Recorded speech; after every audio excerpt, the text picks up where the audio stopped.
A few moments later. So, hello mga ka-idol, no? Magandang araw po sa inyong lahat. Sa lahat ng mga solid supporters ko, silent viewers ko. So, good morning. Tanghali ba sa inyo mga idol, no? So, maraming salamat sa walang sawa ang inyong pagsuporta sa akin. So, medyo makalakad na po talaga ako mga idol, no? Puntahan ko talaga yung tinatanim ko. Kung ano ng sitwasyon doon. Si Kwan, si Gerson wala po dito. Pinapakuha ko na ng trellis doon sa itaas. Tinulungan ako niya. So maraming ano sa akin, nagbago na si Roberto. Hindi ko alam kung patawarin man natin siya kasi tao naman tayo. Kahit lahat ng tao, walang taong perpekto dito sa mundo. So patawarin natin siya mga idol. Pero kailangan ko bugbugin ko siya muna. Pakainin ko ng yung tae ng kalabaw. Kasi yung ginagawa niya sa akin, pinapakain niya ako ng taeng kalabaw. Yung mukha ko dinasok sa lupa. So yun pong gagawin ko sa kanya para mapatawad ko siya, no. So alam ko yung anak na Doga, hindi ko alam kung nakita naman nila. Nagkaiba pala yung anak Doga, nandoon sa kabilang kampo daw. So thank you so much sa lahat ng mga solid supporters ko, no. Silent viewers ko. Welcome po kayo sa channel ni Kuya Bert Adventure. So maraming salamat sa inyong lahat sa walang sawang pagsuporta, walang tigil sa pagsubaybay sa akin. Para may masahod ako konti mga idol. Hindi ko alam sa bulan ngayon kung makakuta ba talaga ako ng $100. Kasi alam nyo talaga, medyo mahina talaga yung views ko. Kapag hindi umabot ng $100 mga idol, hindi bibigay sa YouTube sa amin yung sahod namin. So kailangan umabot tayo ng $100 para ibigay sa YouTube sa amin yung sahod namin, no? So tapusin niyo ng video mga idol, no. Galing umpisa hanggang dulo para malalaki ng tulong yan para sa akin. Kasi alam niyo talaga marami po akong mga alaga dito para may ipakain ako sa kanila. So maraming salamat. Abangan nyo yung pagbabalik ko sa bundok mga idol, no. Panoorin nyo talaga para ma-challenge po talaga si Kuya Bert sa inyo. Kasi may nag-comment sa akin, marami daw nagmamahal sa akin. Sana tuloy na po talaga yung yung sa akin mga idol. So ang gagawin ko mga idol, dito sa Jerson kanina ako po yung magtiwas, no. Dito kami kanina tatalinis sa kawayan. So ito yung gagawin ko mga idol. Salamat pala, no, sa nagbigay ng buto ng ampalaya, Ate Emilia Pabiajaron. No? So thank you so much. Nagbigay siya ng 4K sa akin pangbili ng buto ng ampalaya. So maraming salamat ate, no. Kung wala kayo, hindi ako makabili ng buto ng ampalaya. Dalawa po yung ampalaya yung binibili ko guys. Kasi may nagbigay pa sa akin yung isa, Ma'am Lisil. Salamat po Ma'am Lisil, no, yung 3,500. Bigay niya sa akin para pangbili ng buto ng ampalaya. Kasi yung buto ng ampalaya guys is 3,400. So nandito na talaga yung ampalaya guys. Tumurok na, malapit na i-transplanting ko. So mabuti na lang may nagbigay sa akin ng pambili ng buto. So ang kailangan ko na lang chemical at yung abono, no, yung fertilizer. So maraming salamat po, no. Shout out pala kay Ma'am Lisil, no. Shout out kay Ate Pabiajaron, shout out kay Ate Maria, Jackie Ong, shout out po sa iyo diyan. Ma'am Yuli, no, shout out sa iyo Ma'am Yuli. So maraming salamat po. Ma'am TC, shout out po sa iyo diyan. Ingat kayo palagi sa pagwo-work mo kasi aram nag-snow sa inyong lugar diyan. So shout out sa inyong lahat. Sa lahat ng mga solid supporters, no, lahat na nagmamahal sa akin. So mega love shout out sa inyo lahat mga idol. Hindi ko lang kayo maisa-isa, napakadami yung nagmamahal sa akin. So salamat sa walang tigil na pagsuporta. Ma'am Snooki B, shout out sa iyo, no? Nagbigay siya ng bili ng bigas ko nung unang buwan. Ma'am Nanay Nanay Nida Ando, shout out po sa iyo, Nay, no? Katapusan daw magbigay daw siya ng 500 sa akin pambili ko ng bigas. So salamat po si Ma'am Lisil, nagbigay sa akin ng 1,000 pambili ko ng bigas nung wala ako dito mga idol. Binigyan niya yung pamilya ko. So maraming salamat po sa inyong lahat, sa lahat ng tumulong sa akin. Hindi ko kagustuhan talaga yung pangyayari mga idol, kaso lang isahan na ako ng hayop na Roberto. So hindi ko alam kung anong gagawin ko sa kanya, no. So yan, mga Kuya Birds Fanatics, no. So mega love shout out sa inyong lahat, mula Luzon, Visayas at Mindanao, no. So napakabait yung lahat mga idol, hindi ko lang kayo may isa. Lalo kay Ate Sil, no. Salamat.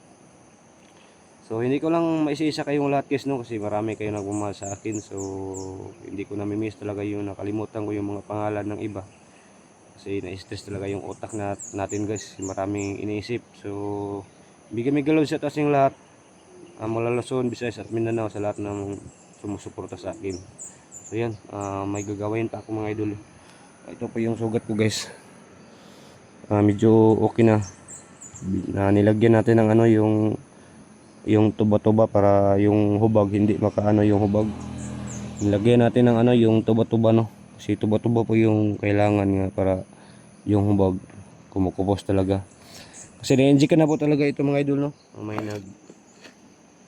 May nahiraman ako dito ng yung in-enjik ko. Sabi ng ate ko kailangan ma-enjikan. So yung kapitbahay namin dito nakabinta siya ng 5 piraso ng baboy, 5 baboy. So pinapahiram niya ako doon. So mabuti na lang yung kapitbahay namin, mababait talaga. So yan, yung gagawin ko mga idol, no. Magano tayo yun, yun kailangan na pagtalinisan ka para madali talaga sa lupa. Konti na lang talaga yun mga idol, yung anuhin ko.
So yan, pinag-anuhan ko guys yung kalinis, pinagkalinisan ko yung kawayan.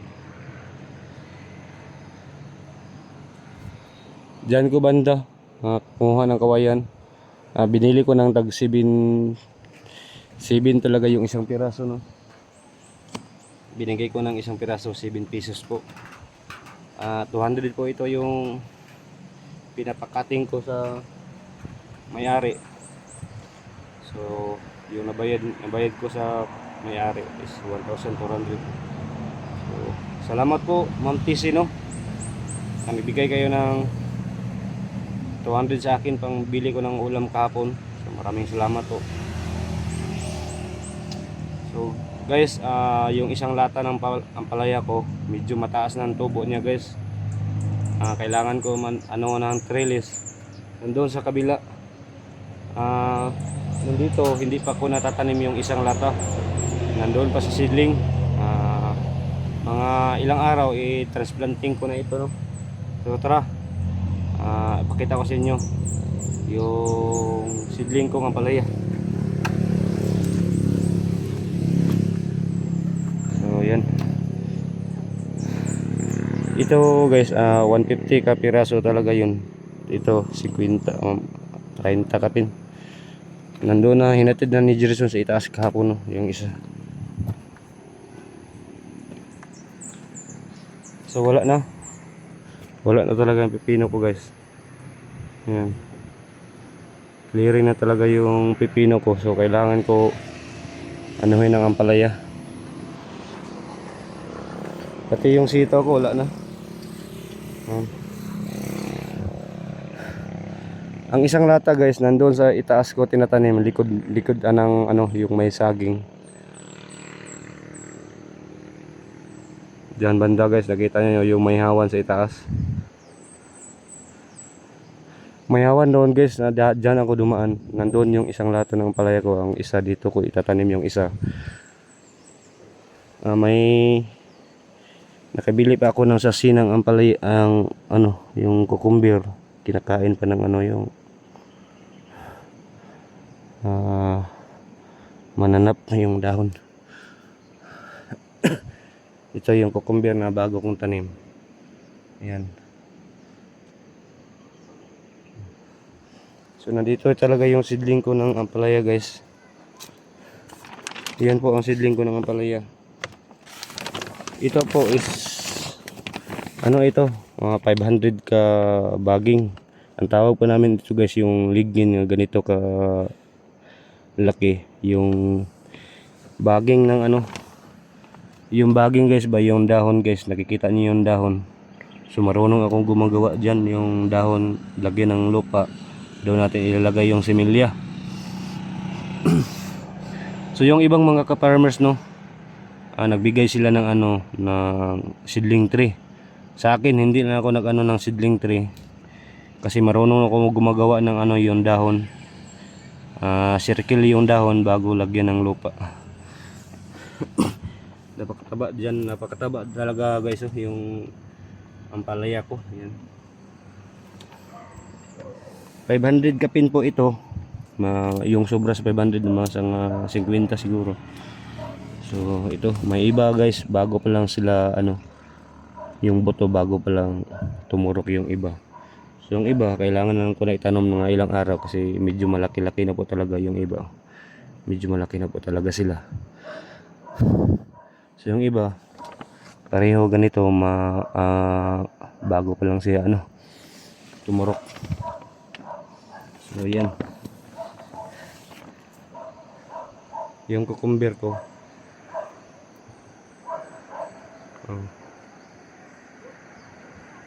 Wala na talaga yung cucumber ko guys. So kailangan ko bukas siguro tatanggalin ko siya bukas, no, kasi wala naman siya talaga. So ngayon guys, gusto ko talaga pumunta doon kasi hindi pa ako kaya magpunta kasi masakit pa yung tiil ko maglakad. So hindi pa ako makapunta doon, no, mga ilang araw na tayo maka-video doon. Dito lang muna ako guys kasi medyo may may bakilid po talaga konti dyan banda sa may saging.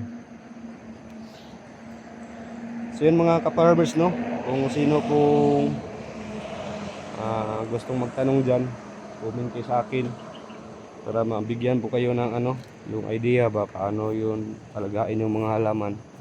So ako mga 10 years na talaga ako nag-aalaga ng tinatanim ko, kahit anong tinatanim ko. Mga 10 years na siguro, no, 10 years. Kaso lang yung isang spray ko na sira na guys. Ito na lang po yung ginagamit ko. Yung isa doon wala na, ibinta ko na lang sa may bakalan. Sana mahalin pa talaga ng 20 pesos.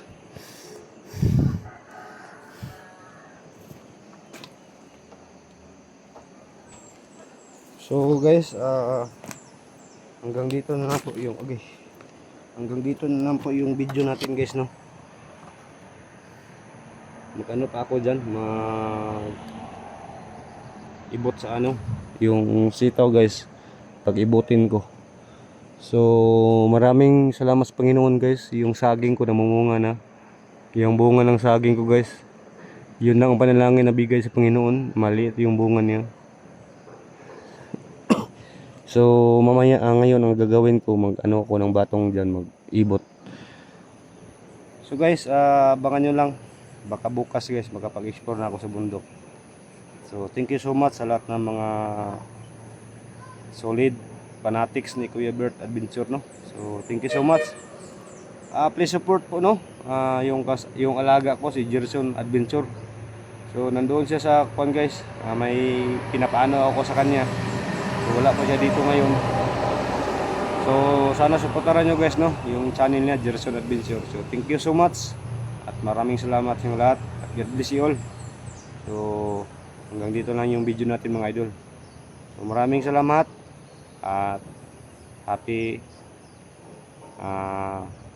tayong lahat. Maraming salamat.